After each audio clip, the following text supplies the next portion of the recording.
વડોદરા શહેરના ગોત્રી સેવાસી રોડ ઉપર છેલ્લા કેટલાક સમયથી પાલિકા દ્વારા માર્ગ સંબંધિત કામગીરી ચાલી રહી છે। કામકાજ શરૂ થયેલું હોવા છતાં સ્થળ પર ડાયવર્ઝનના સૂચકો બોર્ડ નહીં મુકાતા અવરજવર કરતા નાગરિકોને મુશ્કેલીઓનો સામનો કરવો પડી રહ્યો છે।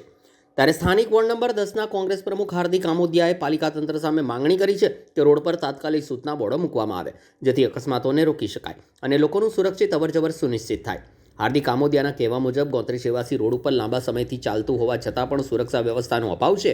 ડાયવર્ઝનના બોર્ડ નહીં હોવાને કારણે વાહન ચાલકોને કાર્યસ્થળની જાણ નહીં થતાં અકસ્માત સર્જાવાનો ભય વધી રહ્યો છે।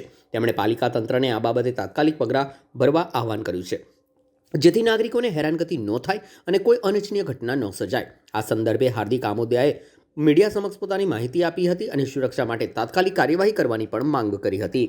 વડોદરા મહાનગરપાલિકા જે આટલા મહિનાથી ઘોર નિંદ્રામાં સૂઈ રહેલું, સારી બાબત છે કે કામગીરી ચાલુ કરી છે। એનાથી ઇસ્યુ નથી, પણ કામગીરી ચાલુ કરતાં પહેલાં પ્રી પ્લાનિંગ હોવું જોઈએ કે યોગ્ય વૈકલ્પિક રસ્તો હોવો જોઈએ, ટ્રાફિક શાખા જોડે સંકલનમાં હોવું જોઈએ।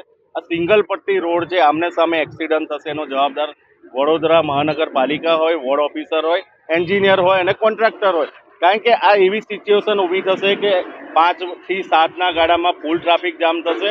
એના સંપૂર્ણ જવાબદાર વડોદરા મહાનગરપાલિકા જ હોય અને જે તે વોર્ડના અધિકારી આવતા હોય વોર્ડ નંબર 10માં, એ લોકો અધિકારી બી જવાબદાર એટલા જ છે અને અકસ્માતનો ભોગ થશે, કોઈનું મૃત્યુ પામશે, ત્યાર પછી વડોદરા મહાનગરપાલિકા જાગશે, એ બી મહત્વનો પ્રશ્ન ઊભો થાય છે। વડોદરા મહાનગરપાલિકા જોડે આટલી સાધન સામગ્રી છે, એનો પૂરતો ઉપયોગ થવો જોઈએ।